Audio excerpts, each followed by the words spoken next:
Hey guys, welcome back to the channel. We have an office cabinet install to tackle on this next series of videos. We have a desk section and a bunch of bookshelves and upper cabinet sections that we need to get installed here inside the room. So one of the first things we have to do is start assembling the actual desk portion. That's going to be dead center inside this whole entire cabinet build. So I want to make sure I get that one installed and perfectly level.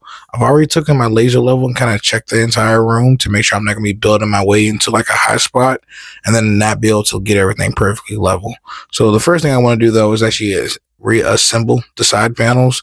Essentially in this cabinet, or I'm not sure who the contractor ordered these cabinets from, but everything comes slightly disassembled. So like for the side panels, they give you face frames with a dado in it and a bunch of half-inch by half-inch blocks that you then need to screw to pre-cut side panels. Then after I get these fully assembled, the next thing I need to do is actually cut them to their proper lengths. And one of the things that help with the assembly process is throwing a clamp on the actual side panels and the face frame.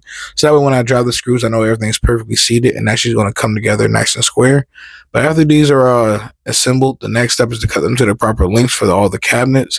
And again, after running my laser line all the way, my laser level all the way across the wall, I know how tall both of these side panels need to be so I can get the proper desk height. So once I get these two assembled, the next thing I'm going to do is go ahead and get into actually getting them mounted to our desk units, which are actually two separate drawer units. They're single drawers that we mount our side panels to. Again, I probably would have built this into like as a solid cabinet, but I'm imagining for shipping purposes, it's a lot easier to have side panels and then have like a drawer unit that you then have to assemble. All right, so now that we have the side panels cut to their proper lengths, the next thing we have to do is actually go into the assembly process. This desk unit is going to be made up of two drawer units and then two side panels. So what I'm going to do to make it a lot easier for me to do all the assembly, and one, this bench that I currently have on the job site isn't quite long enough, so I'm going to do it in two separate parts.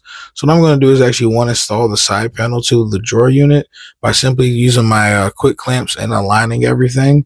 And then because my bench is perfectly flat, I know I'm going to have the face or the very top of it perfectly flush.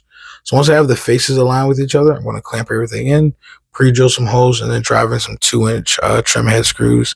You could use, I know some people that use like drywall screws or like a cabinet head screw. They hold better, but again, I like to be able to hide all the fasteners for cabinets just to make them look a little bit nicer, in my opinion. But yeah, in this process, only thing you have to do is actually, again, install your side panels to your drawer units.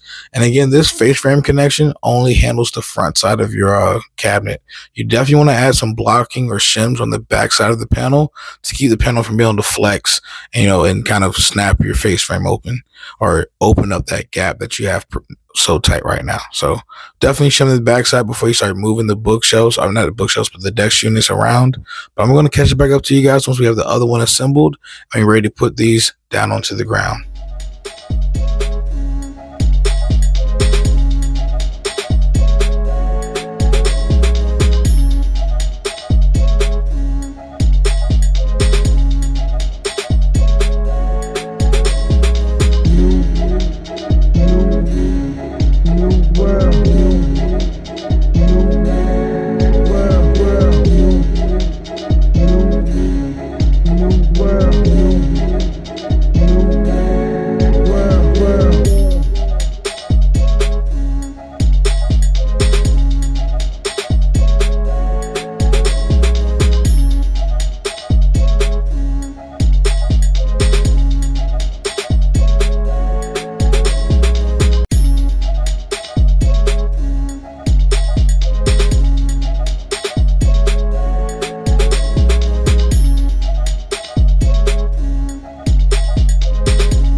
All right, so we finally have the desk unit assembled. The next thing we need to do is go ahead and get it mounted to the wall.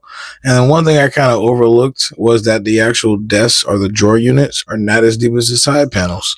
So I actually need to add some blocking on the wall itself to actually make sure I can actually reach it when I actually mount the drawer units.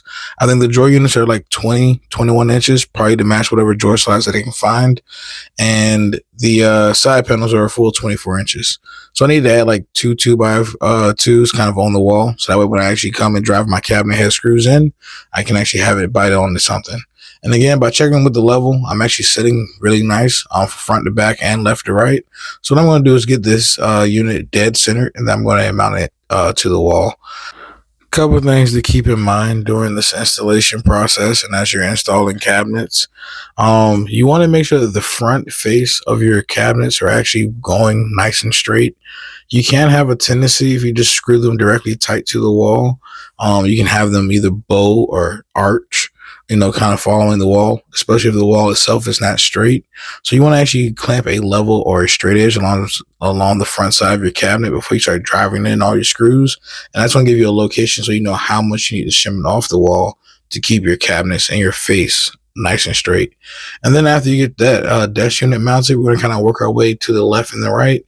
Essentially, all thing we have to do here is, one, remove all the drawers and the doors, because again, whenever you install cabinets, you want to link the face frames together. And then I like to drive screws on the inside to kind of connect the two cabinet units themselves.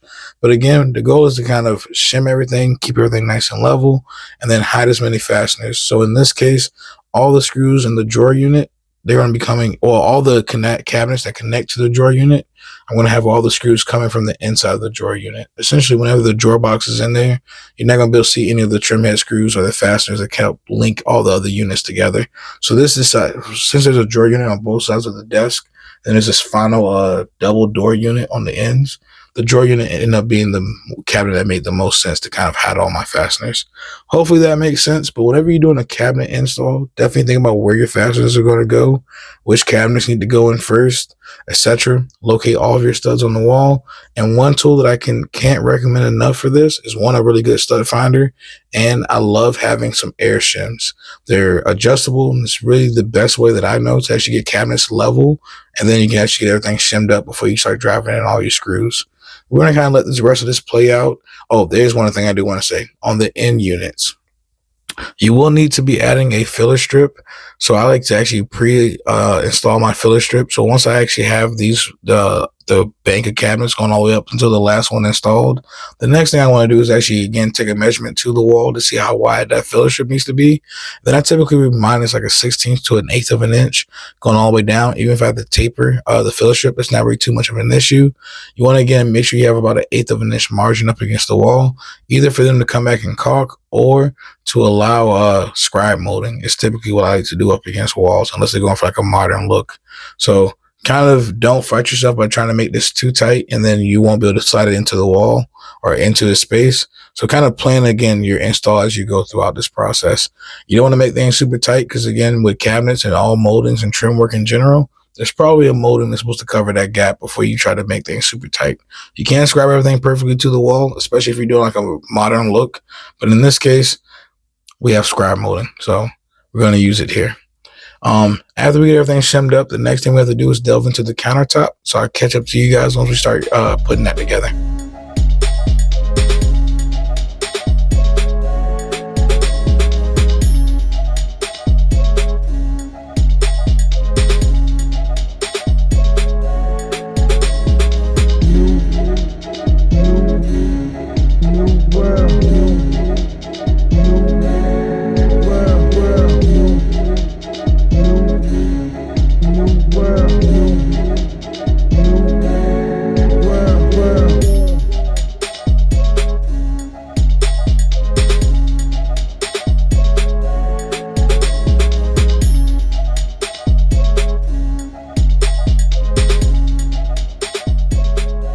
All right, so for this cabinet install, the clients and the contractors have opted for a butcher block countertop. One thing I can say is I definitely wish I had my longer or my expanding Polk style bench here on the job site. But what I decided to do to make this possible for me to do this assembly, one, the overall countertop is going to be the length of the wall or the length of this room. So I can't even do it, going directly across this room, and the only other place to work would be outside. So I think trying to seam the countertop and then bring it all the way inside would be a little bit much. So what I decided to do was actually, one, cant my bench in an angle, so that way I have more length to actually kind of assemble everything. And then I took some scrap pieces of 3/4 inch plywood and drove in some cabinet head screws. And then I kind of used the plywood as a washer and then drove the screws through the bench top holes that are already on my bench. So that way I'm not putting new holes into my bench. But then I just screwed some 10-foot 2x4s onto the bench itself to essentially extend the overall length of the bench. And then what I'm going to do is actually kind of connect or join the butcher block countertop is I'm going to use a series of pocket holes. And then I'm also going to end up attaching a 3/4 inch piece of plywood to the seam, glue and staple that in place. That way I know that the seam is going to be nice and strong and reinforced. And also I want to make sure that I'm with the pocket holes, I'm going to kind of have them weaving from both butcher block countertops. So one countertop might have three sets of pocket holes. The other one might have two. Again, they're going to be offset from each other. So that way when I drive the screws together, it holds it nice and tight. We're also going to glue the seam. And the best way that I know to get everything put together is one, use a level on the front side to get the edge or the edge of the butcher block countertop perfectly flush. And then I'm going to actually set up a couple different cauls so I can actually clamp and get a good nice and tight seam. And then I'm going to go in and start adding the pocket screws, essentially kind of working our way all the way down the seam, making sure everything's nice and tight and flush. It's a lot to actually get this assembled. I will say this was a bit of a hassle. I'm glad we were able to get it all taken care of. We're going to finish getting this put together and then slap it on top of the cabinets. And then the last thing we need to do before I end up back at my shop is actually put up some upper units. And that leads to why I ended up back at my shop. So I'll catch up to you guys once we get to that situation.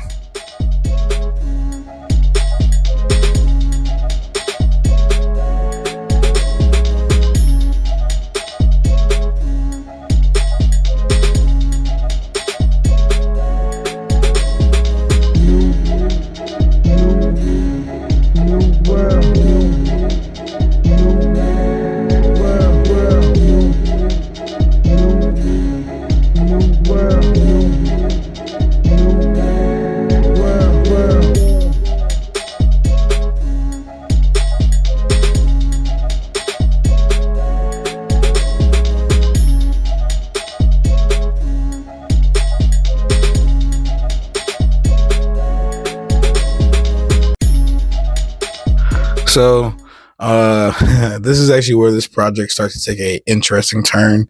From here on out, I ran into just a bunch of series of problems with this contractor. One of the issues that we ran into here, this is a 30-inch and a 36-inch cabinet. And for whatever reason, the upper units wasn't just a single cabinet, but they wanted me to seam it together, which means you have to put scribe mode on the side of it. And these two cabinets won't even build exactly the same width. So the cabinet boxes don't even line up nice and smooth on the sides. But then the secondary issue is we have 56 inches to the ceiling and we have a 30 and a 36-inch cabinet. It's too large. So after I get this assembled and we try to lift it up there, I realized that it won't fit. And then the contractors ended up wanting me to build a new upper unit. And they essentially give me a bunch of fridge panels and tell me to break them down and build the upper unit, which we're going to go back to the shop and get that taken care of. Again, this was the first sign that I probably should have backed out of this project. There's going to be a couple more, but hopefully you guys stick around for the rest of this. The next video will be inside of the shop building the upper units and a couple other cabinets that need to get built, and also fixing the doors in this room. Again, a couple things come up throughout this process, and I'll kind of fill you guys in as it goes on. But hopefully you guys have enjoyed this process up to now. Learned a little bit about how to install cabinets, learn how to spot a bad contractor. And yeah, so if you guys have enjoyed this process so far, smash that like button, leave me a comment, and subscribe. Stay tuned for the next video in this series, and I'll be seeing you guys in the next one. Peace.